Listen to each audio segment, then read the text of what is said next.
الشيطان الرجيم. بسم الله الرحمن الرحيم. طاسيم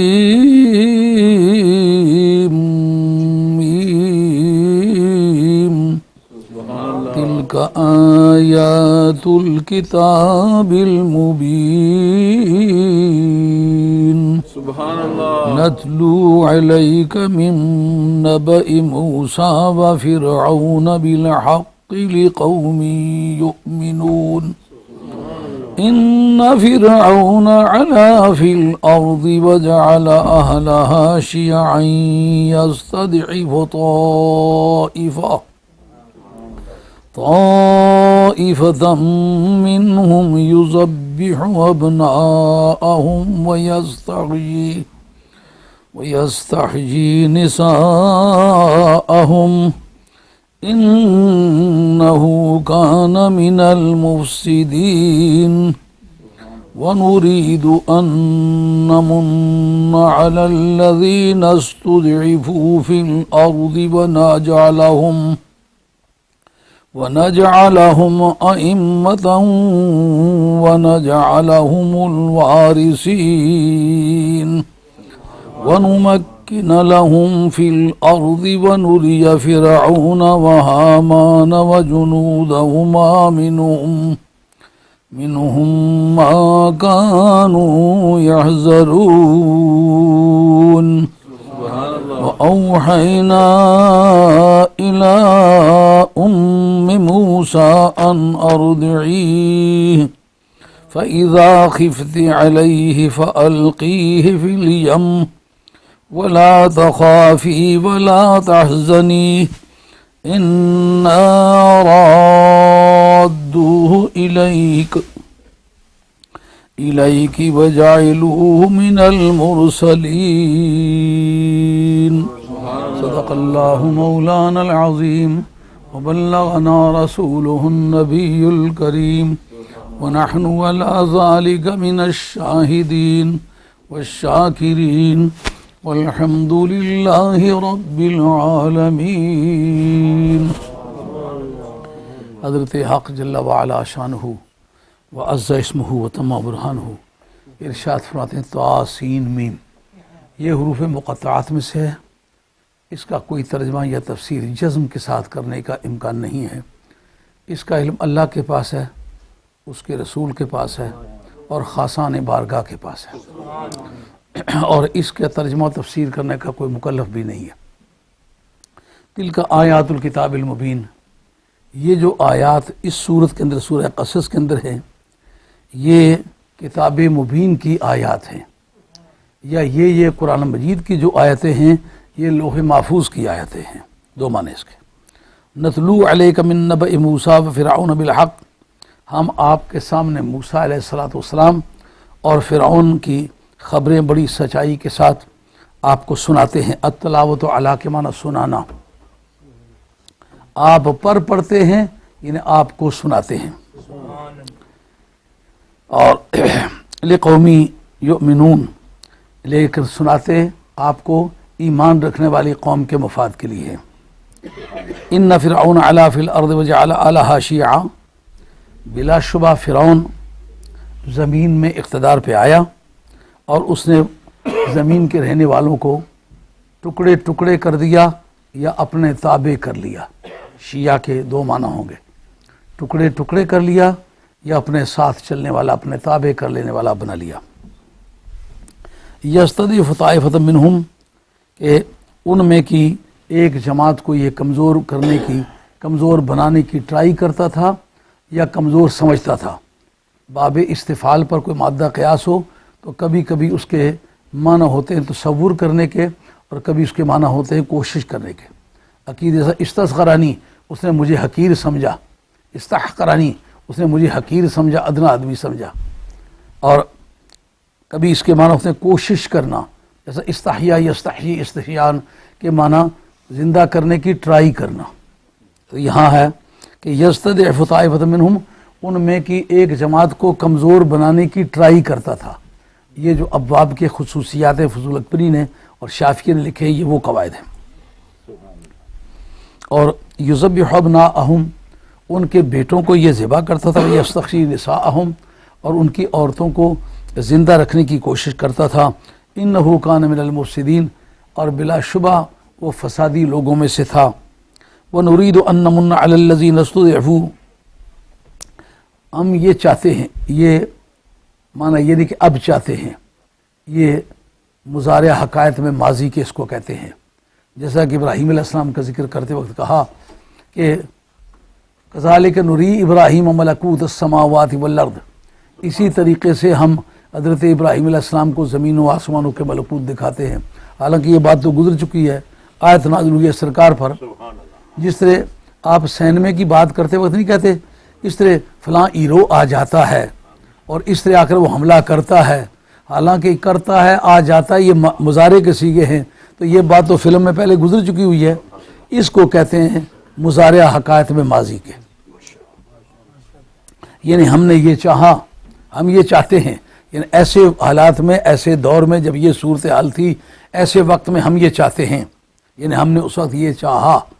یہ تعبیر ہے اہل علم کے نزدیک مضارع حقائق میں ماضی کے، کہ ہم ان لوگوں پر مہربانی کریں کہ جن کو کمزور سمجھا گیا تھا زمین میں، اور ان کو ہم رہنما بنا دیں، لیڈر بنا دیں، اور ان کو ہم وارث بنا دیں۔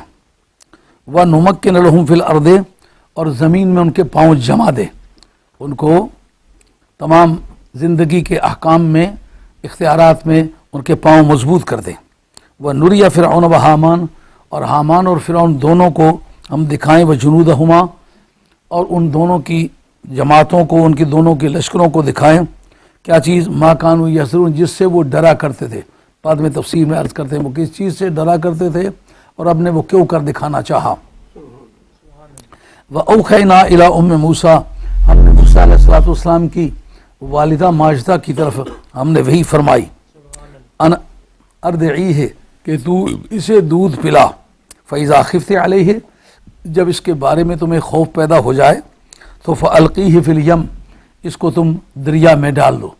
پانی کے ذخیرے کو مطلقاً یم کہتے ہیں، وہ سمندر بھی ہو سکتا ہے، ایک جوہر بھی ہو سکتا ہے، ایک دریا بھی ہو سکتا ہے، لیکن عام طور پر معمولی ذخیرے کے لیے، ان لمیٹڈ ذخیرے کے لیے استعمال ہوتا ہے، اس کے لیے سمندر سب سے زیادہ مناسب لفظ ہے اور یعنی اس کا مناسب ترجمہ ہے۔ لیکن سمندر کے بعد اس کا لفظ دریائے نیل پر، کیونکہ کل روئے زمین کے دریاؤں میں سب سے بڑا دریا جس کی 4000 سے زیادہ لمبائی ہے، اور پوری دنیا کے دریاؤں میں سب سے زیادہ پانی جو ہے وہ دریائے نیل میں ہے۔ دریائے نیل کے بعد دریائے سندھ میں ہے، لیکن دریائے سندھ کی لمبائی کم ہے، وہ 4000 میل کی لمبائی اس کی ہے۔ اور یہ سمجھنے کے بعد یہ اس کی تحقیق کی ہے کہ کتنی لمبائی ہے، اس لیے کہہ رہا ہوں، ایسا کوئی تخمین تخمینے کی بات نہیں کر رہا ہوں، یہ بات بھی بالکل دکھا سکوں گا اگر ضرورت پڑے کہ 4000 میل سے اس کی زیادہ لمبائی ہے، اور پوری دنیا میں سب سے زیادہ پانی دریائے نیل کا ہے۔ اس کو تو پھینک دے، اور جس وقت اس کے بارے میں خوف محسوس کرے تو اس کو تو دریا میں پھینک دے، ولا تخافی ولا تحزنی، تو نہ تو اس کے بارے میں نہ اپنا کوئی خوف رکھ، نہ اس کے بارے میں کوئی غم کھا۔ خوف اپنی جان کا ہوتا ہے، حزن یار کی جان کا ہوتا ہے۔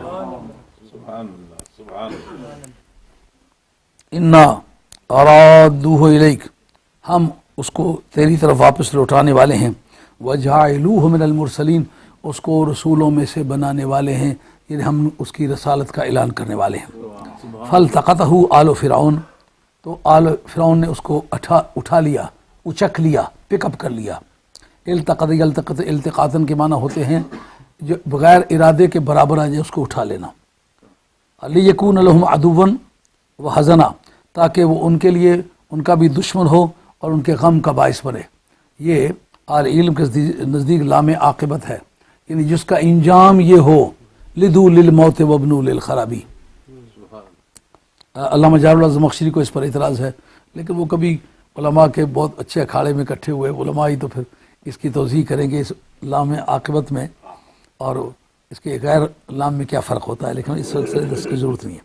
ان فرعون و حامان و جنودہما کانوا خاطئین، یقیناً فرعون اور حامان اور دونوں کی جماعتیں خطا پر تھیں۔ قالت امرأۃ فرعون، فرعون کی اہلیہ نے کہا قرۃ عین لی ولک، یہ میری آنکھوں کی بھی ٹھنڈک ہے، آپ کی بھی آنکھوں کی ٹھنڈک ہوگا، لا تقتلوا، اس کو قتل نہ کرو، عسیٰ ان ینفعنا اور نتخذہ ولدا، بہت ممکن ہے یہ ہمیں نفع پہنچائے یا ہم اس کو اپنا بیٹا بنا لیں، وہم لا یشعرون، اور اس بارے میں ان کو کوئی شعور نہیں تھا کہ کیا ہونے والا ہے۔ اس وقت ہم لوگوں کو غیر عادی طور پر آپس میں مل کے کوئی میٹنگ کرنے کی ضرورت تھی، تھوڑی زیادہ دیر ہو گئی، معافی چاہتا ہوں، آپ کو بھیجا طور پر انتظار کی زحمت اٹھانا پڑی، اور اس وقت میں اسی لیے تقریر بھی تھوڑی کروں گا تاکہ آپ وقت پر جا کے آرام کر سکیں، صبح جو کاموں پر جانے والے دوست ہیں اپنے اپنے کاموں کو جا سکیں۔ یہ ملاحظہ فرمائیے، سورہ قصص اس کا نام ہے، اس میں انبیاء و مرسلین علیہ السلام کے واقعات قصے ہیں، اس لیے ان کو قصص کہا۔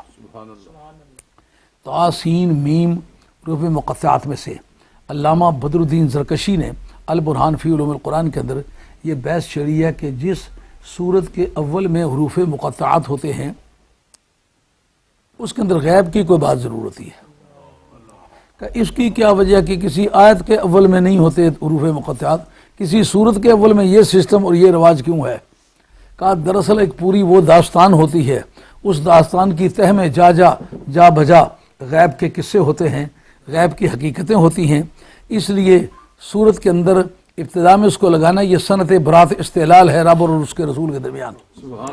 صنعت برات استحلال یہ ایک اصطلاح ہے اہل علم کی، جس وقت آپ کوئی بات شروع کرنا چاہیں تو ابتدائی تمہیدی کلمات میں آپ کے بیان میں ایسی جھلکیاں نظر آ رہی ہوں کہ آئندہ آپ کیا بات کرنا چاہتے ہیں۔ خطبے کے اندر علماء کرام مثلا الحمدللہ الذی نور نور السماوات والارض، ساری تعریفیں اس خدا کی ہیں کہ جس نے ایسا نور پیدا کیا جس نے آسمان زمین و آسمانوں کو منور کر دیا۔ اس کا مطلب یہ آئندہ چل کر کے وہ کوئی نور کی بات کرنے لگا، الحمدللہ الذی علم غیب السماوات والارض، اس خدا کی تعریف نے جس نے زمین و آسمانوں کا غیب سکھایا۔ خطبے میں ایسی باتیں اس لیے کر رہا ہے کہ آئندہ غیب کی بات چھیڑنا چاہتا ہے۔ آئی بات خیال میں الحمدللہ الذی خلق اول الخلائق، ساری تعریفیں اس کی ہیں جس نے سب سے پہلی مخلوق کو پیدا کیا۔ اس کا مطلب سرکار کے پہلا پیدا ہونے پر یہ گفتگو کرنا چاہتا ہے۔ آسان یہ کہ آپ جو اپنے خاندانوں میں میل جول کرتے ہیں، رشتہ مانگنے کے لیے جاتے ہیں، اس وقت آپ یہ فن استعمال کرتے ہیں، لیکن آپ کو پتہ نہیں ہم کیا کرتے ہیں۔ جاتے ہیں کہتے ہیں یار ہم اور آپ کو آپس میں بیگانے تھوڑے ہی ہیں، تیرا دادا اور میرا دادا سگے خلیرے بھائی تھے، اور تمہاری دادی اور میری دادی آپس میں کوئی پھوپھی اور ماموں کی بیٹیاں تھیں، ہمارے رشتے ناتے پرانے چلے آ رہے ہیں۔ رشتے رہتے ہیں تو محبتیں رہتی ہیں، رشتے نہ رہیں تو محبتیں نہیں رہتی۔ پھر جانتے ہو میری بیگم اور تیری بیگم کوئی چوتھی پشت میں ایک دادے کی اولاد میں سے، یہ رشتوں کے گٹھ جوڑ بتا رہا ہے کہ اگر رشتے کی بات کرنا چاہتا ہے، سمجھے یہ بات؟ اس طرح پروردگار عالم نے صورتوں کے اول میں بھی بیان کا مزاج یہ بنایا کہ جب یار سے بات چھیڑوں تو بات چھیڑتے ہی جھلکیاں پڑنے لگ جائے، محبوب کو انتظار اور اب یہ بات کرنا چاہتا ہے۔ آئی بات سمجھ؟ غیب کی باتیں چھڑیں گی، اس کے اندر غیب کے قصے ہیں، اس لیے پروردگار عالم نے طاسین میم سے اس بات کو چھڑا ہے کہ یہ بیان کرنے والی کتاب کی نشانیاں ہیں۔ بیان سے کیا مراد ہے؟ حلال اور حرام کا مکمل سیٹ اس میں ملتا ہے، یعنی lawful and unlawful, legitimate illegitimate, valid invalid. یہ جناب آپ کو اگر ٹیکس کا ویلڈ انویلڈ معلوم کرنا اور کتاب دیکھنی پڑے گی۔ اگر آپ کو کرائم میں دیکھنا پڑے کہ severely in lawful, just in lawful, تو پھر آپ کو قانون کے اندر مختلف کتابیں دیکھنی پڑیں گی۔ اور اگر زمین کے بارے میں لافل ان لافل دیکھنا پڑ گیا تو آپ کو سول لا دیکھنا پڑے گا۔ کہاں کہ لافل ان لافل یہ سول میٹر میں بھی ہو سکتا ہے، حقوق میں بھی ہو سکتا ہے، کرائم میں بھی ہو سکتا ہے، تجاوزات میں بھی ہو سکتا ہے، ٹریسپاس میں بھی ہو سکتا ہے۔ تو آپ کو اس کے لیے الگ الگ کتابیں مطالعہ کرنی پڑیں گی۔ پر واہ مدینے کے محبوب کہ تیری کتاب ایک ہے جس کے اندر ساری کائنات کے علوم موجود ہیں۔ یہ بیان کرنے والی کتاب ان حلال ہر حرام کی مکمل لسٹیں تیار کر کے دی ہیں۔ کہتے ہیں جب اس میں سب موجود ہے تو یہ پھر مولویوں کے جھگڑے کیوں ہیں, کیوں ان کے پیچھے پھرتے, سیدھے خود معلوم کیوں نہیں کر لیتے؟ اس کا جواب یہ ہے سمندر کے اندر موتیوں کے ہونے کا اقرار سب کو ہے, لیکن نکالنا کس کا کام ہے؟ غوطہ خور کا کام ہے. غوطہ خور تلاش کرنا پڑتا ہے. کوئی اس خیال سے کہ سمندر کے اندر موتی ہیں میں ہی جمپ کر جاؤں تو سوائے اس کے کہ موتیوں کی تلاش میں جان کھو بیٹھے گا, نکلے گا کچھ نہیں. اسی لیے پھر اس کو اہل حق تلاش کرنا پڑتے ہیں کہ سچا دین کس سے ملے گا. یہ کتاب مبین ہے, بیان کرنے والی ہے. نتلوہا علیک من نبأ موسیٰ وفر, چونکہ قصص کہا ہے نا سورت کو, اس کے اندر چند آیات ہیں جو مدنی ہیں, باقی ساری مکی ہیں.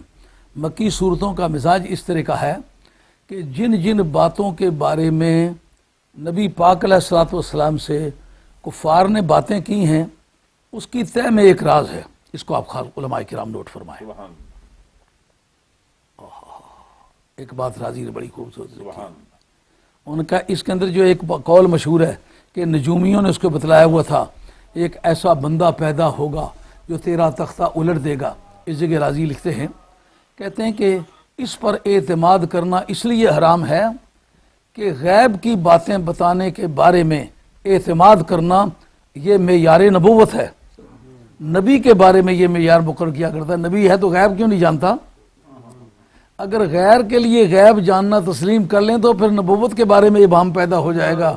یہ شرط نبیوں کے لیے ہوتی ہے, اور وہ ایک یہاں بھی وہ ہے بہت بہت. کیوں کہ یہ جو سوال اٹھے تھے کہ موسیٰ علیہ السلام کا قصہ کیسے گزرا ہے, فرعون کا کیسے گزرا ہے, اب یہ وہ اچھی طرح جانتے تھے. یہ بات ہے مصر کی. آج تو ہوائی جہاز ہیں اور آپ کا ستار برقی ہے, ٹیلی فون ہے, اور یہ ٹیلی ویژن ہے, بغیر کے تار کے کنیکشن کی بات چلتی ہے. لیکن آج سے کوئی 60-70 برس پہلے لائل پر کا رہنے والا آدمی اگر لاہور بھی آ جائے نا آسانی سے سید کہلا سکتا تھا. کون جاتا پوچھتا کہ اب یہ کہاں کے رہنے والے کون سے بزرگ ہیں. اب یہاں سے ایک آدمی چلتا ہے, کہنا کھوتی آج کسی نے منگی رکھا ہے, بیٹی تو ہے میرا شام بھی چیتا سا اتنا گارا کری تو تل دینی ہے. یہاں سے وہ سوار ہوتے وقت پہلے کسی کی گدھی عاریتاً مانگ لیتا ہے, جو صبح یہاں ہے شام کے وقت وہاں ہے. اسی لیے آپ دیکھتے ہیں جس طرح کے پائنچے آپ دیکھتے ہیں کہ لاہور بسوں کے اڈے پر نظر آتے ہیں. اگر آپ مظفر آباد چلے جائیں, چناری چلے جائیں, چکوٹھی چلے جائیں, چناری چکوٹھی میں بھی ڈرائیوروں کے پائنچے بالکل اسی طرح ہیں, کیونکہ جو صبح وہاں کے ہے وہ شام کا وقت لاہور ہے, لاہور کا چلا تو پھر رات کو گھر اپنے بچوں کے پاس جا کے سوتا ہے. تو ٹرانسپورٹ نے یہ فاصلے قریب کر دیے ہیں.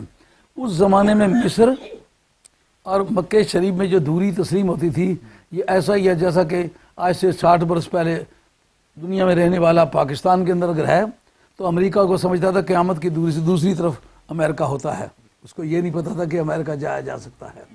یہاں ولایت بھی جو آتا تھا لوگ اس کا منہ دیکھتے تھے, یہ ولایت سے آئے ہوئے. اتنے آج بھی عقیدت مند لوگ اتنے اکٹھے ہو جاتے ہیں, اتنا حج سے کوئی جائے تو نہیں آتا, دیتے نا مڑا انگلینڈوں آئی رہا, اور اتنا اس کے لیے تعبیرات اور مزیدار باتیں ہوتی ہیں.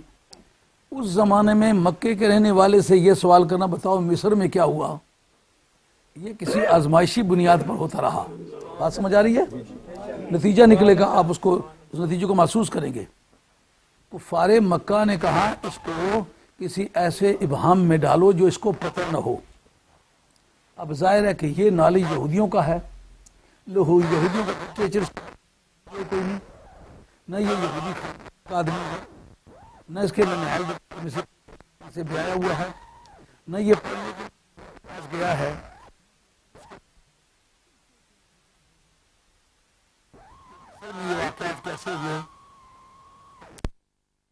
کفار مکہ سرکار کے نبوت کا انکار کرنا چاہتے ہیں.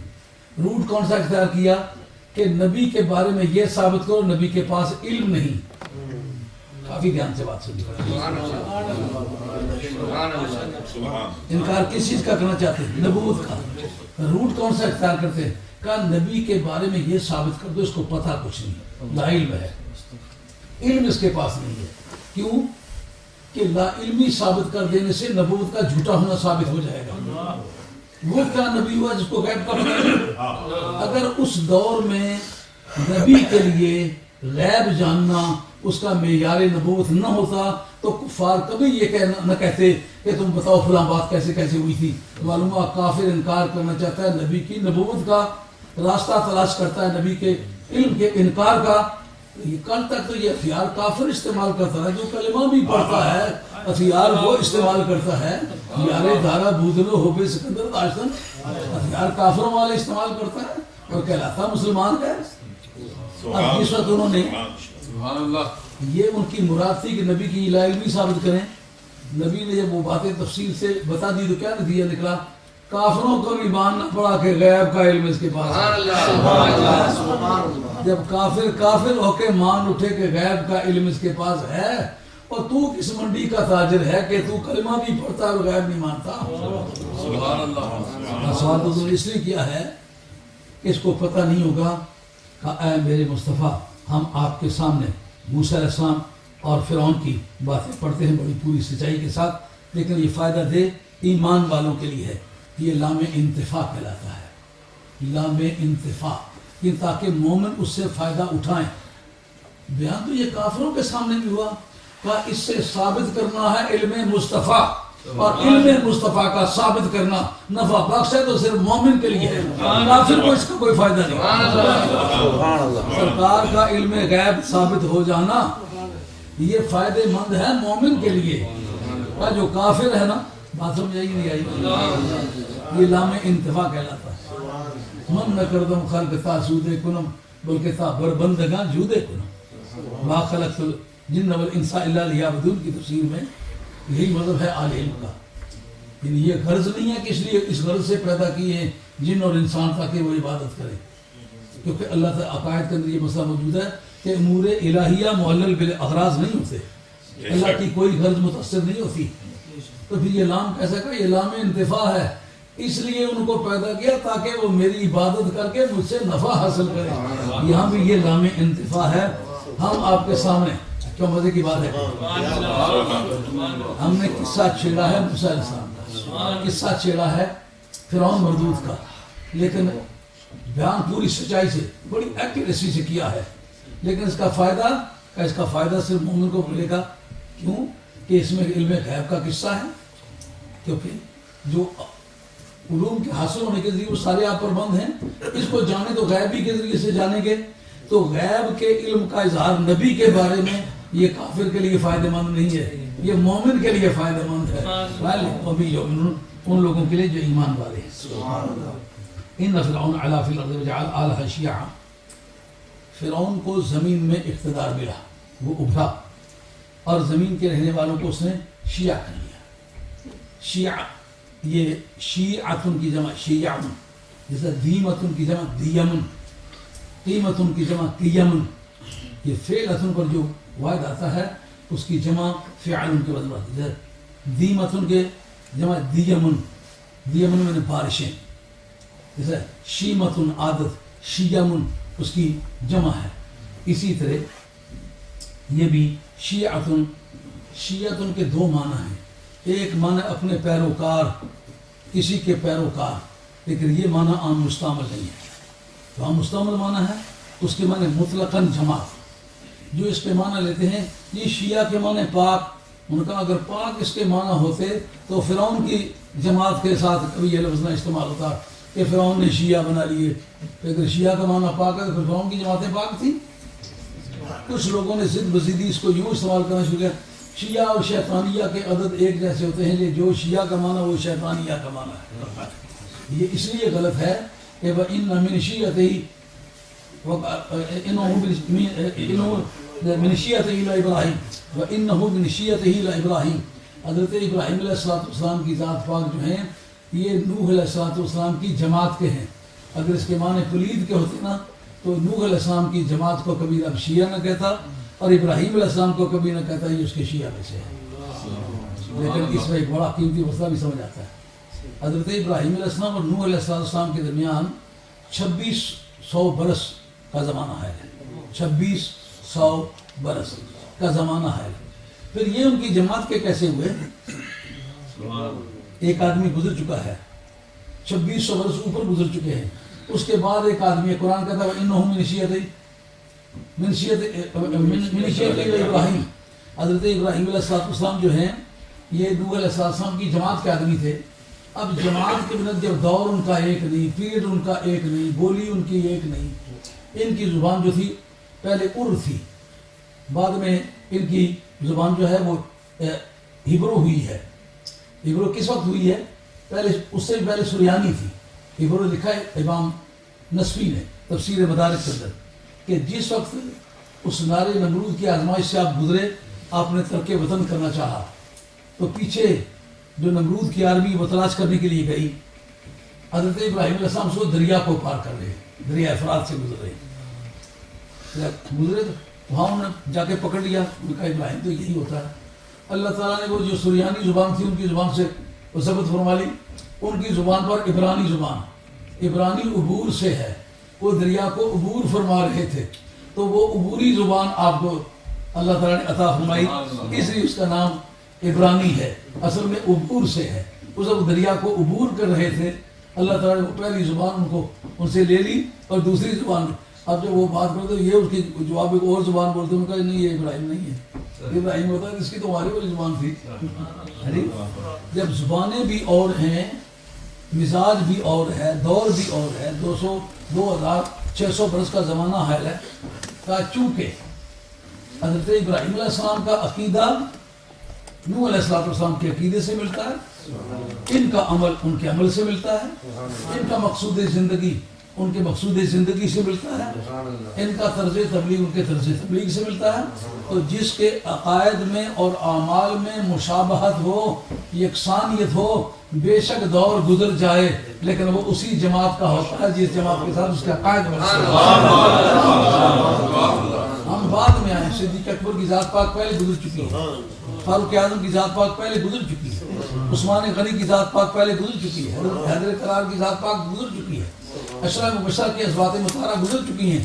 لیکن ہم عقیدے میں ان تمام بزرگوں کی پیروی کرتے ہیں، اعمال میں ان کی پیروی کرتے ہیں. اس لیے کتنے بھی لیٹ آئے مگر ان کی جماعت کہیں گے.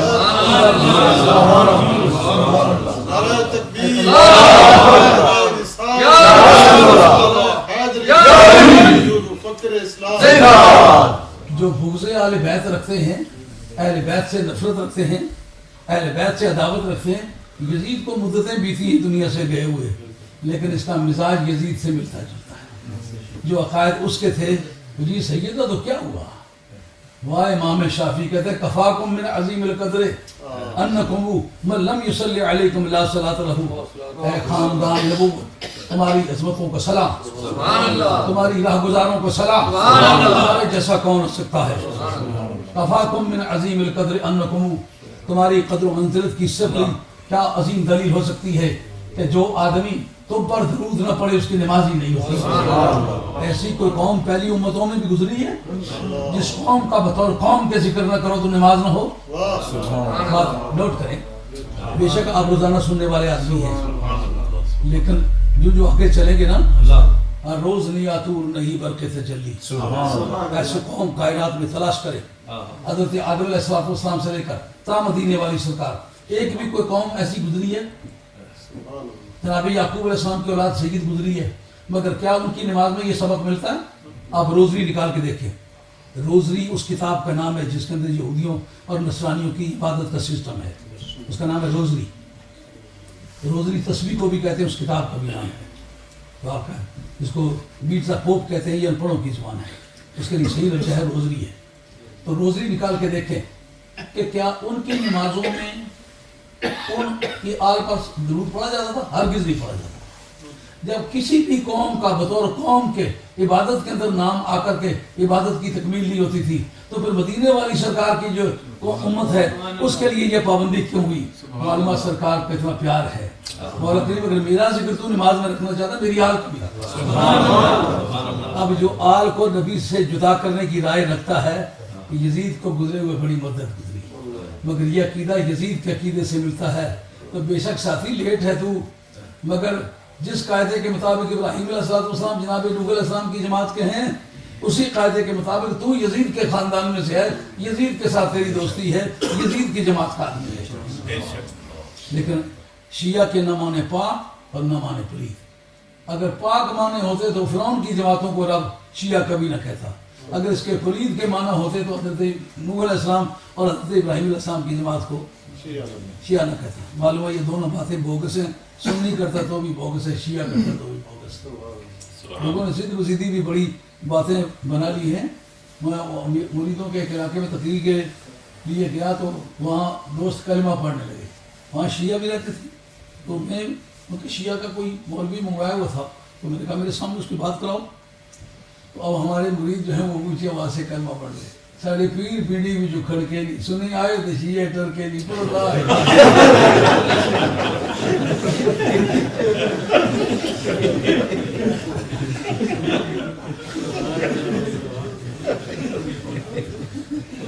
بات دوست کے لیے دشمن کی ہو, مضبوط دلائل کی روشنی ہو تاکہ کسی کے سامنے کریں تو ثابت ہو جائے. اللہ کریم فرماتے ہیں کہ وہ ایک جماعت کو کمزور کرنا چاہتا تھا اور ان کے بیٹوں کو ذبح کرتا تھا اور ان کی عورتوں کو زندہ رکھتا تھا. اس کے بارے میں چند اقوال ہیں. وہ ایسا کیوں کرتا تھا؟ ایک قول اس پر یہ ملتا ہے کہ اس کو کاہنوں نے بتایا ہوا تھا, ڈیوائنر جس کو کہتے ہیں. اب جو نیم جگہ جگہ عہدے یہ صاحب کرو کتاب تک کو وہ مارے کو جانے تو کتابوں کمرے پر یہ تقریر و کتاب تک آنے تھے. میں تکڑا نہیں کتاب دیکھو نہیں پڑھنے لی حساب کتاب کہتے حساب کتاب نہیں جانتا کہتے پھر کیا پڑھا ہوا ہے. اس کو انگریزی میں کہتے ہیں ڈیوائنر, سود سیر,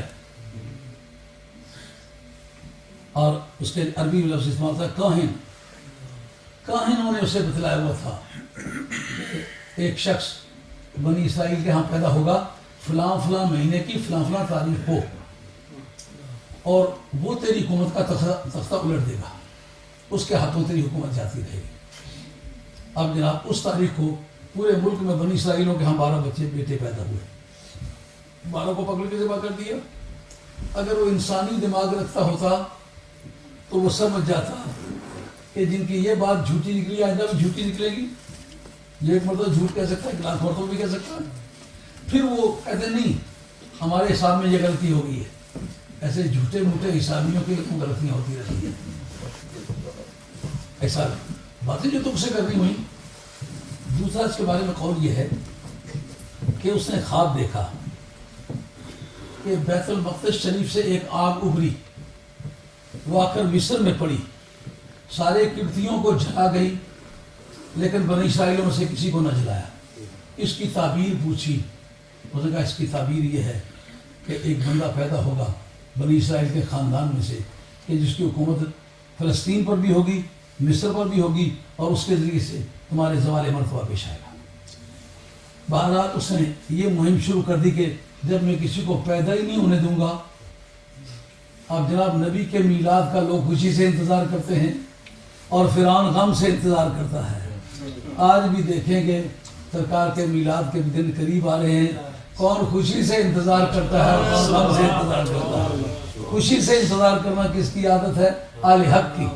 اور نبی کے میلاد کی غم کے نقطۂ نگاہ سے انتظار کرنا یہ عادت ہے آل باطل کی. اب جناب وقت آ گیا. اس جگہ قرآن کہتا ہے کہ نرید ان نمن علی الذین استضعفوا, بھائی بندہ پیدا ہوگا لیکن ہمارا ارادہ یہ ہے ہم ان پر احسان کریں جن کو کمزور سمجھا گیا تھا. بات کو ایک بار تسلی سے ذہن میں لانا ہوگا. قصہ ہے ایک نبی کے میلاد کا, اور بتایا جا رہا ہے کہ ہم یہ چاہ رہے تھے کہ ہم کمزوروں پر مہربانی کریں. معلومہ نبی کا میلاد کمزوروں کی حوصلہ افزائی کے لیے, ان کے دکھوں کے مداوع کے لیے, ان کی بگڑی بنانے کے لیے. جو آل حق ہوں گے وہ تو انتظار کریں گے, وہ کب آئے گا؟ جو غریبوں کی فریاد رسی کرے گا, جو پریشان حالوں کو اطمینان عطا فرمائے گا, جو قیدیوں کے دکھوں کو محسوس کرے گا, جو بیوگان کی بیوگی کا سہارا بنے گا. وہ کون ہوگا؟ جو یتیموں کے سر پر پیار چاہتے ہیں. سرکار فرمایا اذا بکا الیتیم وقعت دموعہ فی کف الرحمن تو یقول من ابقى هذا اليتيم الذي بارئت والده في التراب او كما اخبر به النبي صلی اللہ علیہ وسلم عن ربه. حدیث قدسی ہے. من ابقى اللہ تعالیٰ اس کے آنسوؤں کو اپنے ہتھیلی میں لے کے فرماتے ہیں من اب کا حاضر یتیم الذی والے تو والے، کس بد نصیب نے اس دکھیا کو رلایا ہے جس کے باپ کو میں نے خاک میں ملا دیا، اس سے کیا تلاش کرتا ہے، اس سے کیا مانگنا چاہتا ہے، اس کے ساتھ پہ ہاتھ رکھنے کی بجائے اس کو رلاتا ہے۔ من اسکت حریف فلہ الجنہ، آج جو اس کے آنسو پوچھ دینا، صرف آنسوؤں کے پوچھنے کی وجہ سے جنت ہے، یہ رولنگ سرکار نے دی ہے۔ حضور نبی کریم علیہ السلام کی آمد غریبوں کا بڑا سہارا ہے۔ سرکار نے فرمایا من ماتا وترک دینا ولم یترک قضاء فعلی اداؤہ، کہ جو آدمی مرا ہے اس نے قرضہ چھوڑا ہے، ادائیگی کوئی نہیں چھوڑی۔ کہا میرے پاس کیوں نہیں آتا، کلمہ میرا پڑھے، قرضے کون ادا کرے۔ اگر آپ میں کوئی آدمی لا پریکٹیشنر بیٹھا ہوا ہے یا کوئی سیاسیات کے جاننے والا بیٹھا ہوا ہے، اس بات کو نوٹ کریں، دنیا کی ویلفیئر اسٹیٹ میں جیتے آدمی کو تو سوشل سیکورٹی کے ذریعے سے پیسے دینے کی عادت ہے، لیکن مر جانے والے کا قرضہ ادا کرنے کی کس حکومت کی عادت ہے؟ مدینے والی سرکار کہتے ہیں نظام مصطفیٰ کا کہ جو میرے قلم رو میں زندہ رہتا ہے، میرا کلمہ پڑھتا ہے، اگر میرے قلم رو میں مر جائے تو پھر اس کا قرضہ بھی ادا کرنے کا میں پابند۔ ایسی کوئی اسٹیٹ ہے دنیا میں؟ سرکار من ماتا وترک دینا وکلا ولم یترک قضاء فلیاتنی فانا وارثہ فعلی اداؤہ، کا جو آدمی مرا ہے اس نے یتیم بچے بھی چھوڑے ہیں، اس نے قرضہ بھی چھوڑا ہے، ادائیگی کا کوئی سامان نہیں چھوڑا، میرے پاس کیوں نہیں آتا، اس کے بچوں کا میں وارث ہوں، جس کا کوئی وارث نہیں، انا وارث ہوں لا وارث لہ، جس کا کوئی وارث ہے اس کا وارث میں۔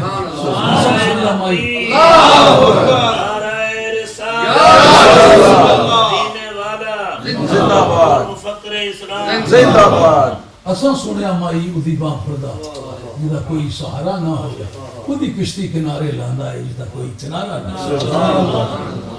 اس کے بچوں کا میں وارث ہوں۔ سوال اٹھتا ہے جی فلاں کی وراثت فلاں لے گیا، فلاں کی وراثت فلاں لے گیا، یتیموں کو کیا ملا؟ سرکار بھائی یتیم پوری اسٹیٹ کے مالک بن گئے، میرا کلمہ پڑھنے والا میرے نظام کے مطابق عمل کرے تو پھر پوری اسٹیٹ میں وہ حصہ دار ہے۔ جب تک بچے اپنے پروں کے ساتھ اڑنے کے قابل نہیں ہوتے، جب تک اپنی ذمہ داری کو سنبھالنے کے قابل نہیں ہوتے، ان کا لاجنگ بورڈنگ اور ان کا ٹریٹمنٹ، میڈیکل ٹریٹمنٹ، ایجوکیشن، یہ سب اسلام کے ذمہ ہے۔ یہ نبی کے میلاد کا انتظار ہے۔ رب کہتے ہیں ہم چاہتے ہیں کہ ان پر انعام کریں۔ اے اللہ، انعام کرنے والا تو ہے، موسیٰ علیہ السلام کو پیدا کر کے تو انعام کیوں کرنا چاہتا ہے؟ سوال سمجھ میں آ رہا ہے کہ نہیں آ رہا ہے؟ آدمی نے روٹی کھائی اور یہ بڑی آفت ہوتی ہے، اس کو بات سمجھانا جیسے پرانے ٹرک کو سٹارٹ کرنا ہوتا ہے، دھکے دینے کے روٹی حاصل کر دیتی ہے۔ اگر خدا نے مہربانی کرنی ہے تو کسی نبی کو پیدا کرنے کی کیا ضرورت ہے؟ فرعون سے جان چھڑانا چاہتا ہے پروردگار عالم بنی اسرائیل کی، لیکن پہلے نبی کو کیوں پیدا کرنا چاہتا ہے؟ سوال سمجھ میں آیا کہ نہیں؟ سبحان اللہ۔ اچھی طرح سے غور سمجھ آئے تو آگے چلوں گا۔ یہ جو جرمانے کے طور پر سبحان اللہ کہتے ہو نا، ایک تو سبحان اللہ ہوتا ہے ثواب کے لیے، اللہ کی رضا کے لیے، مولوی تقریر رہی کسے نا یہ کھوتی بھی ٹھیک بنا سبحان اللہ کو سبحان اللہ سبحان اللہ ہونا ہی تھا۔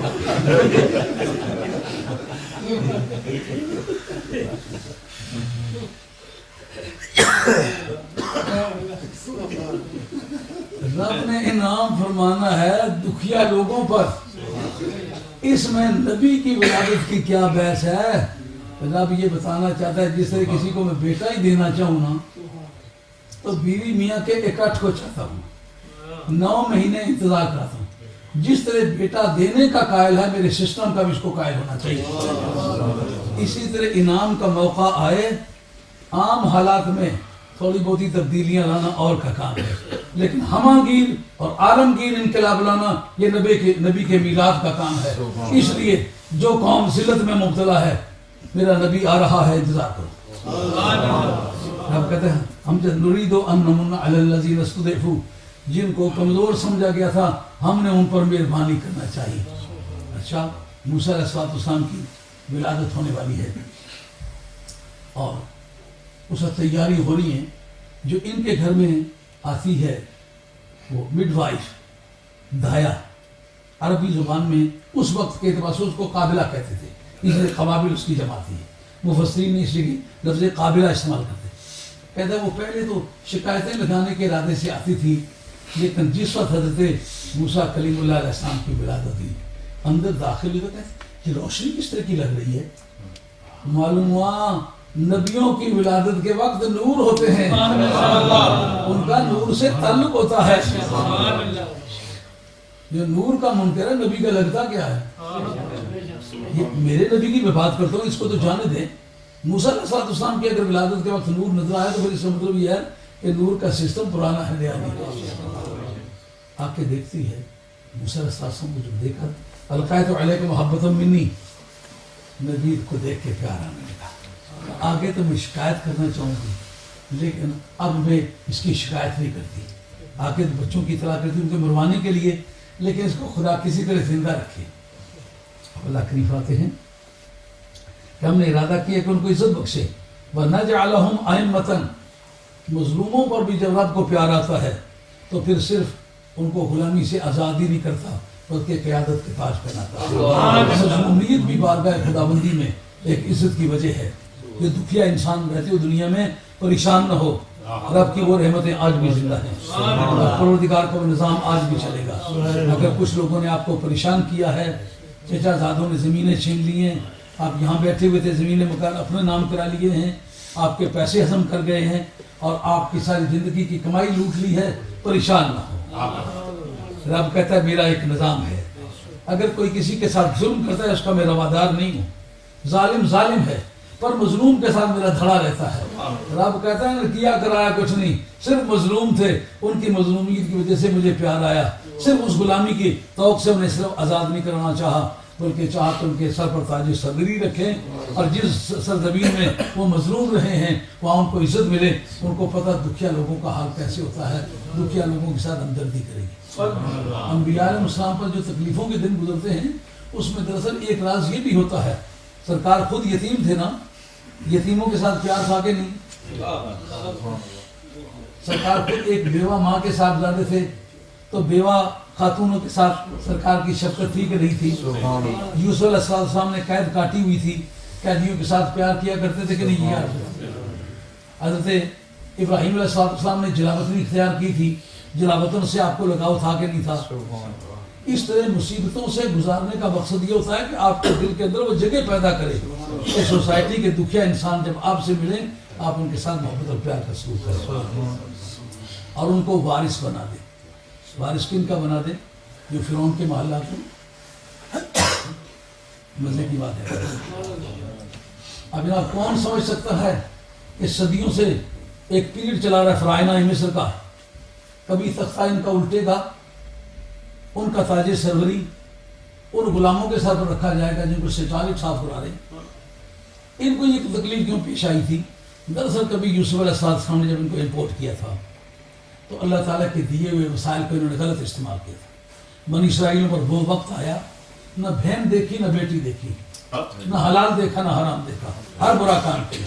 مسلمانوں یو کے میں آئے ہوئے سمجھو لوگوں کی عزت لوٹنے کو بہادری سمجھتے یا پوچھتا کوئی نہیں ہے. ملک کا قانون عورت کو بھی آزاد کیا ہوئے، مرد کو بھی آزاد کیا، ہزاروں برائیاں کر پوچھتا کوئی نہیں. یہ باتیں پہلے بھی گزری ہیں. اس غلط فہمی میں مبتلا ہو کر خدا کے قانون کو جنہوں نے تباہ کیا ہے خدا نے ان کو ذلیل کیا ہے. جس ملک میں سید بن کے گئے تھے وہاں سے غلام بن کے نکلے کہ نہیں. سمجھ آ رہی ہے بات کہ نہیں آ رہی؟ آپ بھی اور میں بھی اس بات کو غور کرتے ہیں. ہمیں اپنے ملک کے اندر ایک ادنا جانور سواری کے لیے میسر نہیں تھا. یہاں ہر آدمی کے دروازے کے سامنے 3 4 گاڑیاں کھڑی ہیں.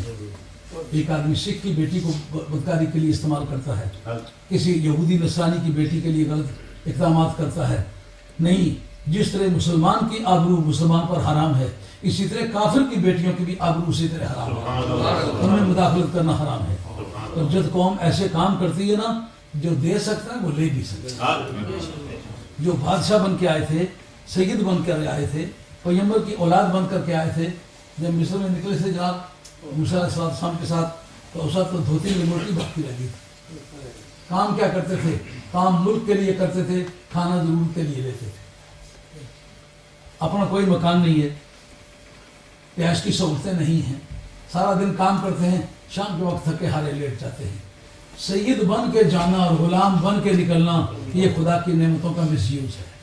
آپ بھی اور میں بھی سمجھو، توبہ کرو آج اللہ کی بات، جو کچھ خطائیں مجھ سے ہوئی ہیں یا آپ سے ہوئی ہیں، توبہ سے نعمت کی عمر بڑھ جاتی ہے۔ لئن شکرتم لازیدنکم، اگر شکریہ ادا کرو تمہاری نعمتوں میں اضافہ ہوگا۔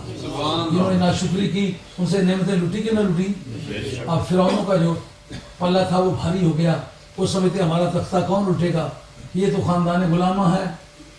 اب جناب ایک دن میں اقتدار بدلا۔ موسیٰ علیہ السلام ہمارے ریکارڈ کے مطابق 6 لاکھ آدمی تھے، یہودیوں کے ریکارڈ کے مطابق 20 لاکھ آدمی تھے، لے کر اپنی قوم کو چلے، پیچھے سے فرعون آ گیا اور آگے سمندر آ گیا۔ اب وہ قوم سمجھتی ہم جائیں گے کدھر، لیکن ان کا پیغمبر کے کہے پہ چل رہے ہو، کیسا دو رہا ہے، یقین کا ترازو پہ رکھ دیا گیا ہے، اب فیصلہ کرنا ہے کہ کیا کرنا ہے۔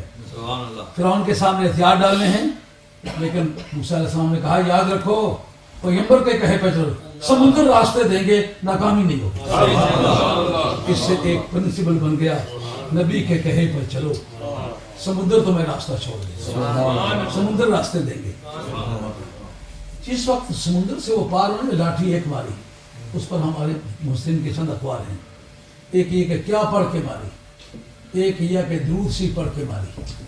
پتہ چلا درود سی کی برکت سے سمندر پھٹ گیا۔ ایک روایت یہ ہے کہ کلمہ تمجید سی پڑھ کے آپ نے لاٹھی ماری، اور خاص طور پر لا حول ولا قوت الا باللہ العلی العظیم پڑھ کے ماری، جیسا کہ بخاری شریف میں ہے کہ یہ لا حول ولا قوت الا باللہ العلی العظیم عرش الہی کے خزانوں میں سے ہے، تو سمندر پھٹا۔ ایک روایت یہ ہے کہ یا خیو یا قیوم پڑھا۔ آصف بن برقیہ کے مطلب مثال مبارک میں یہی لکھا ہے کہ جو تخت بلقیس اٹھا کے لائے تھے ان کا وظیفہ یا خیو یا قیوم تھا۔ بدر کی جنگ میں نبی پاک علیہ السلام نے باقی صحابہ کو اور کوٹ بڑھ دیا تھا، مگر صاحب عریش بدر میں سرکار کا وظیفہ تھا یا خیو یا قیوم۔ اس لیے سلسلہ عالیہ قادریہ کے اسباق طریقت جو ہے غالباً سبق نمبر 8 جو ہے وہ یا خیو یا قیوم، اور یہی آصف بن برقیہ کا وظیفہ تھا۔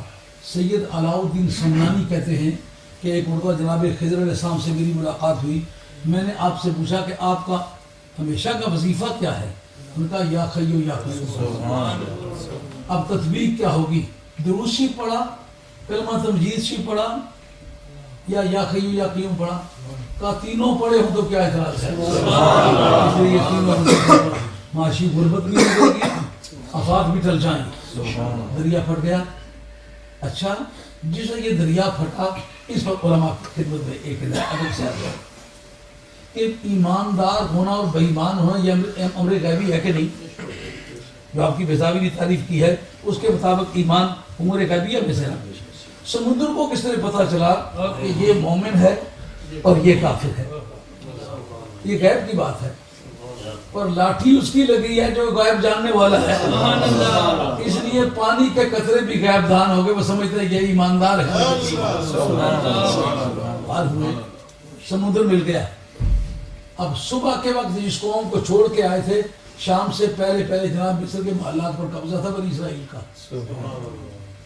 یہ کہ حضرت موسیٰ علیہ السلام نے جانے نہیں دیا، ان کا عیش کے لیے تو میں یہاں نہیں لایا ہوں، چلنا قوم مکہ سے جنگ کرنی ہے، لیکن وہ تاج و تخت جن میں بیٹھ کے خدا کے پیغمبر کے مقابلے میں منصوبے بناتا تھا، رب نے نبی کے غلاموں کو بتلایا، اور نبی کے غلاموں وفادار رہو، تمہارے سامنے سمندر نے تمہارا راستہ چھوڑا کہ نہ چھوڑا، تمہارے دشمن کو پہچان کے غرق کیا کہ نہ کیا، آئندہ بھی مال و دولت کے پیچھے نہ چلو، نبی کے پیچھے چلو، نبی کا مشن پہلے پورا کرو۔ اس جگہ مصر میں تمہیں آبادی کا حق نہیں دیتے، ادھر چلو مقابلے کے لیے جانے خرچ کرو۔ تو اس جگہ یہ بات طے ہو گئی کہ نبی کے غلاموں کو کہا نجعلہم الوارثین، ہم ان کو وارث بنانا چاہتے ہیں، مکان تھے ان کے، حصے میں ان کے آ گئے۔ جس وقت کوئی رب اور اس کے رسول سے وفا کرتا ہے نا تو اللہ یوں غیبی امداد کرتا ہے۔ اب نبی کے میلاد کی تیاریاں مکمل ہونے لگی، اللہ کے نام ہم نے چاہا کہ زمین میں ان کے پاؤں جما دیں اور فرعون اور حامان کو ان کے لشکروں کو وہ چیز دکھا دیں جس سے وہ ڈرتے تھے۔ ڈرتے کس سے تھے؟ کہ وہ جو موسیٰ نام کا کوئی آدمی آنے والا ہے، وہ آئے گا ہاں موسیٰ کے معنی پانی میں پایا گیا ہوا، موسیٰ کا معنی یہ ہے، کیونکہ اس جگہ قرآن مجید کہتا ہے اوحینا الی ام موسیٰ، ہم نے موسیٰ علیہ السلام کی والدہ ماجدہ کی طرف وحی کی۔ اب اس سے پتہ چلا وحی جو ہے یہ خصوصیات انبیاء میں سے نہیں ہے، نبیوں کی خاص وحی ہے کہ جو نبیوں کے ساتھ خاص ہے، نہیں تو نفس وحی جو ہے وہ اوحیٰ ربک الی النخل ان اتخذی من الجبال بیوتا ومن الشجر مما یعرشون ثم کلی من کل الثمرات فاسلکی سبل ربک ذللا۔ شاید کی مکھی کی طرف وحی کی ہے، یہ بھی وحی کی ایک قسم ہے، لیکن جو وحی غیر ذوی العقول کی طرف ہو اس کے معنی خلق امر طبی کے ہوتے ہیں۔ یہ شاہ عبد الحق صاحب نے اشرف العلماء شرح مشکات کر لکھا ہے۔ اچھا اس کے بعد پھر وحی کہا کہ کبھی آل باطل کو بھی وحی کرتے ہیں، ان الشیاطین لیوحون الی اولیائہم، شیطانوں کو بھی وحی کرتے ہیں۔ آپ دیکھتے ہیں نا کہ آپ کو عید کی وحی اور تاریخ ہوتی ہے، دوسروں کو اور کی لیکن 30 سال تک دوڑ لگانے کے بعد آخر دشمن کو ماننا پڑا کہ نہیں کہ اہل سنت کا موقع صحیح تھا؟ پڑھا ہے کہ آپ نے کہ نہیں؟ اخباروں میں یہ بات آئی کہ نہیں؟ ہمیں لوگوں نے کتنی گالیاں دی۔ ابھی عید دور ہوتی تھی نا، لوگ آ کر پوچھتے پیر جی عید کدوں ہی؟ میں روزے کتنے رکھے؟ روزے کی چھوڑو، ایسے میں عید ہی نہیں پوچھ رہا ہے۔ وہ سمجھتے تھے پیچھے سے عید چلی آئی ہے، شاہ صاحب ان کے دوستوں نے راستے میں روکی ہوئی ہے، یہ نہ ہوتے تو ہم پورا ماہ رمضان کو عید کر لیتے۔ تو جن کی 2 4 دن پہلے عیدیں ہوتی رہیں، اب ان کا گدھا گہرے پانی میں کھڑا ہے کہ نہیں؟ پوری قوم کے سامنے ماننا پڑا۔ میں کہتا تھا نا کہ یہ پیسے لے کے کرتے ہیں، یاد ہے آپ کو؟ بات ثابت ہوئی کہ جھوٹ کہتا تھا۔ اگر گزشتہ سال ہر سال گالیاں سننے کے بعد یہ بات میری سچی نکلی ہے نا، آئندہ جو بات کو سمجھے میں ایمان دے یہ بات نکلی۔ اس طرح قرآن مجید کہتا ہے کہ وحی کی، اور شیطانوں کی طرف وحی کرتے ہیں۔ نبی کریم علیہ السلام کی طرف ہونے والی وحی جو ہے القی فی روعی، میرے دل میں یہ بات ڈال دی گئی۔ داؤد علیہ السلام کی وحی اکثر اس قسم کی تھی، اور کبھی ایسا ہوتا ہے کہ خواب کے ذریعے سے وحی ہوتی ہے۔ لقد صدق اللہ رسولہ الرؤیا بالحق لتدخلن المسجد الحرام ان شاء اللہ آمین، یہ خواب ہے جی۔ اور اذ قال یوسف لابیہ یا ابت انی رأیت 11 کوکبا والشمس والقمر رأیتهم لی ساجدین، یہ بھی خواب ہے۔ انی اری فی المنام انی اذبحک فانظر ماذا تری، یہ قربانیاں جو کرتے ہیں یہ بھی خواب ہے۔ انبیاء علیہ السلام کے سارے خواب میں یہ الہی ہے۔ سبحان اللہ سبحان اللہ۔ اچھا یہ سارے وحی الہی ہیں، تو قرآن کیسی وحی ہے؟ کہ قرآن کے اندر کوئی ایسی وحی درج نہیں جس میں جبریل امین نے شمولیت نہ کی ہو اور اس کے واسطے کے بغیر آئی ہو۔ اچھا لیکن اگر جبریل امین کو بھی پتہ نہ ہو تو وحی ہوئی ہو تو یہ کیسے ہو سکتا ہے؟ خواب کی وحی اسی طرح کی ہے، دل میں ڈال دینا اسی طرح کی وحی ہے۔ سبحان اللہ۔ خواب میں تو سویا ہوا ہوتا، دل میں ڈال دینا وہ قرآن مجید میں درج نہیں ہوئی۔ اچھا یہ مان لیتے ہیں، لیکن ایسی وحی کیوں نہ دکھا دیں کہ وحی ہوئی اس جگہ ہے جہاں جبریل کی رسائی نہیں۔ آپ کو ماننا پڑے گا جبریل ہمیں بڑی ذات کا نام ہے، آسمانوں کے چیف منسٹر کا نام ہے، سارے ملائکہ کے بادشاہ کا نام ہے، لیکن بتاؤ جس وقت نمازیں فرض ہوئی ہیں جبریل بیچ میں تھے؟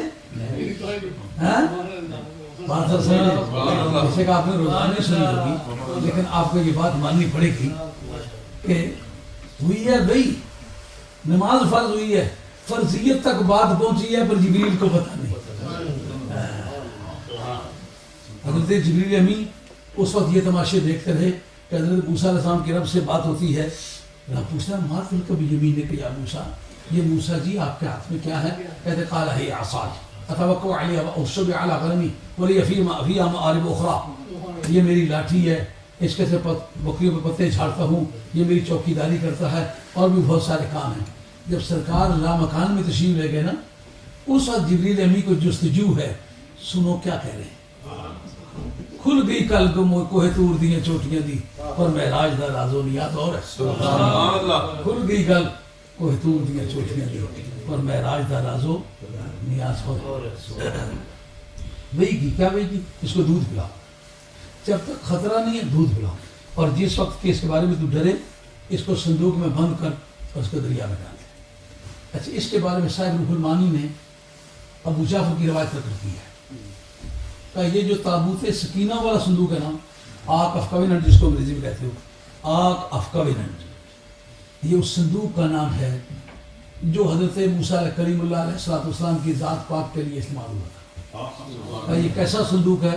کہ جبریل امین لائے تھے، اس لیے لائے تھے کہ اس صندوق کے اندر ڈالو، تو جب کہا کہ صندوق جن کو روٹی کھانے کے لیے نہیں مل رہی، صندوق کا بندوبست نہ ہوتا، کہ صندوق کا بندوبست ہم کریں گے۔ میلاد کا معاملہ ہے، ہم جانے اور میلاد جانے، جبریل نے بھی صندوق لے جا، اب جناب صندوق لے کر کے انہوں نے ڈالا، اس کو دریا میں پھینک دیا۔ آج تک یہ تاریخ موجود ہے۔ ان آیت ملک ہی ان یاتیکم التابوت فیہ سکینۃ من ربکم وبقیۃ مما ترک آل موسیٰ وآل ہارون تحملہ الملائکہ ان فی ذلک لآیۃ لکم ان کنتم مؤمنین۔ جب طالوت کی بادشاہی کا اعلان ہوا، بنی اسرائیل نے کہا کہ ہم اس کو بادشاہ ماننے کے لیے تیار نہیں۔ انا یکون لہ الملک ولم یؤت سعۃ من المال، اس کی مالی حالت بھی بڑی کمزور ہے، اس کا برادری کا بھی ویٹ کچھ نہیں، ہم اس کو اپنا بادشاہ کس طرح تسلیم کر لیں؟ اس کو ان کا خدا نے مقرر کیا، ان کا اس کا ثبوت لاؤ۔ مزہ آیا نا؟ پیغمبر کہہ رہا ہے، کہتے ہیں ثبوت لاؤ، یہ لکھا ہوا دکھاؤ۔ سمجھ آ رہی نہیں آ رہی؟ سبحان اللہ۔ پیغمبر کے بعد ثبوت کی ضرورت رہتی ہے، انہیں لکھیا دسو سر، لیکن آج یہ نوکر رکھیا، انہیں کہا راجے وہ نوکر بڑا خراب سا پہلے بھونگ جگہ رہی چکا سا، اسے کہا یہ کہ کام مارے کو قرآن کا ڈائری پر لکھو، انہیں یہ کہ اس کی یاد سے لکھے پڑے، جس نے کسے رضے کوڑا کو شرارتی جیسا کو دیا ایک درگے بھی چلا جاؤ کسی صحیح پہ، انہوں نے نوکرا کیا کہا می کٹ، اسے کہا بھی ڈائری تک کر دے لکھے، یہ تمہیں لکھیا ہے کہ میں درگا جکا سا تو درگا سے بہتر کرنا، تو جس چیز کا ثبوت ہی نہیں میں مننا ہی نا۔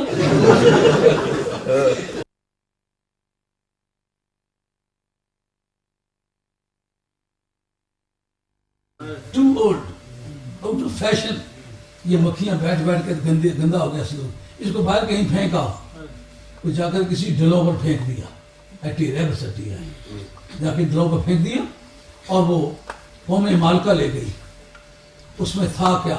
کہ یہ نبی کے میلاد والا صندوق تھا، جب تک وہ اس قوم کے پاس رہا عزت ان کے پاس ہے، جس میدان میں جاتے رہے صندوق ساتھ لے جاتے رہے، کبھی ناکام ہو کے واپس نہیں لوٹے، جو دعا کی اس کو سامنے رکھے کی کبھی رد نہیں ہوئی۔ حضرت موسیٰ علیہ السلام کے بعد کیا تھی اس میں؟ حضرت موسیٰ علیہ السلام کے نالین پاک، جو سر پہ رکھنے کو مل جائے نالے پاک ہوئی تو پھر کہیں گے کہ ہاں تاجدار کہا پہلے وہ نبی کے جوتے واپس آئیں گے، پیچھے عزت ملے گی۔ معلوم ہوا جب نبی کے جوتوں سے جدائی ہو جائے تو دنیا بھر کے جوتے کھانے پڑ جاتے ہیں، اور اگر دنیا کے جوتوں سے نجات چاہیے ہو تو نبی کے جوتے پہ مہیا کریں۔ اب وہ کیسا صندوق ہے جناب؟ وہ نبی کے میلاد والا صندوق، مگر ایک بات بڑی عجیب و غریب اس میں بیان کی ہے، فی سکینۃ من ربکم، اس کے دل تمہارے رب کی طرف سے تسکین ہوگی۔ یہ کیا تسکین ہے؟ کہا موسیٰ علیہ السلام کے نالین ہیں، حضرت ہارون علیہ السلام کی پگڑی ہے، انہوں نے دونوں میں کوئی خدا ہے؟ خدا تو نہیں ہے، پھر اس کی وجہ سے تسکین کیا ہوگی؟ کہا جو تمہارے عبید و خدم سے، لاؤ لشکر سے، تمہارے سپاہ سے، اسلحہ جنگ سے جو کام نہیں نکل سکتا وہ نبی کے جوتوں سے نکل سکتا ہے۔ لیکن اس کی سچائی کی نشانی کیا ہوگی؟ کہا تحملہ الملائکہ مما ترک آل موسیٰ و آل ہارون، اسے فرشتے اٹھا کے لائیں گے تو موسیٰ علیہ السلام کی آل وہ لائے گی، یہ اس میں سے ہے جو موسیٰ علیہ السلام کی آل نے چھوڑا ہے، جو ہارون علیہ السلام کی آل نے چھوڑا ہے۔ آل سے گھبراتا تو بہت ہے، مگر رب یہ بتاتا ہے کہ ان کی سچائی کی نشانی کیا ہوگی کہ سچ مچ وہی ہے۔ کہا نبیوں کی آل نے چھوڑا ہے، ان کے گھر کی چیز ہے، گھر والے جب تصدیق کریں گے تو یہ بات سچی ہوگی۔ آگے پھر بھی تھے برادری ازم چھیڑی دیتا ہے، رب کہتا ہے ان فی ذالک لآیۃ لکم، اس میں تمہارے لیے نشانی ہے، ان کو تم مومنین، اگر تم مومن ہو تو۔ یہ قواعد عربیہ کے مطابق اس کو کہتے ہیں تعریض۔ تعریض کا کیا معنی تھا؟ انگریزی میں اس کا نام ہے انسینیویشن۔ اگر نہ سمجھے چاہنا تو اس طرح یہ ماڑی گل صرف لالیاں کی سمجھ اچھلی لالی جو ہے نا ماڑی گل سمجھ آئے کیا مطلب اگر ہماری گل نہ سمجھے تو پھر یہاں قرآن کہتا ہے اس میں نشانیاں اگر ایمان والے ہو تو یعنی جوتے کہاں قوموں کی تقدیریں بدلا کرتے ہیں کہا جس کے جوتے بھی تقدیر بدل سکتے ہیں اس کی ذات کا حق ہے آل سے گھبراتے کیوں جوتے کا وہ تعلق ہے جو آل کا تعلق ہے جوتا کسی طرح نبی کا جزو بدن نہیں آل جو ہے وہ نبی کا جزو بدن ہے اس میں تمہارے لیے نشانی ہے اگر ایمان کی دولت اگر بے ایمان ہو گئے تو پھر کوئی چارہ نہیں ہے رب کہتا ہے کہ یہ صندوق تمہیں استعمال کرنا ہوگا اور وہ قوموں کی عزت و عظمت اور بزرگی و کامیابی و بالادستی کی ایک ضمانت رہا معلوم ہوا کہ نبیوں کے میلاد کو سابقہ امتوں میں بھی ایک برتری و کامیابی کا ذریعہ سمجھنا یہ سابقہ مذاہب آسمانی میں بھی یہ پایا گیا ہے اگر موسیٰ علیہ السلام کا میلاد والا صندوق قوم کی نجات کا ذریعہ بن سکتا ہے تو مدینے والے پاک کے میلاد کیوں بن آپ کے سامنے گھنٹے سے زیادہ عرض کر چکا ہوں اب میں اجازت چاہوں گا اس وقت سارے میں نے درخواست کی تھی کہ یہ کچھ ارشاد فرمائیں لیکن انہوں نے مکمل انکار کر دیا جو کچھ نہیں کر سکا تو سب کے حصے کا میں نے عرض کر دیا اللہ تعالیٰ میرا اور آپ کا خاتمہ سجدے نہیں کرتے صلاۃ والسلام پڑھتے ہیں اس کے بعد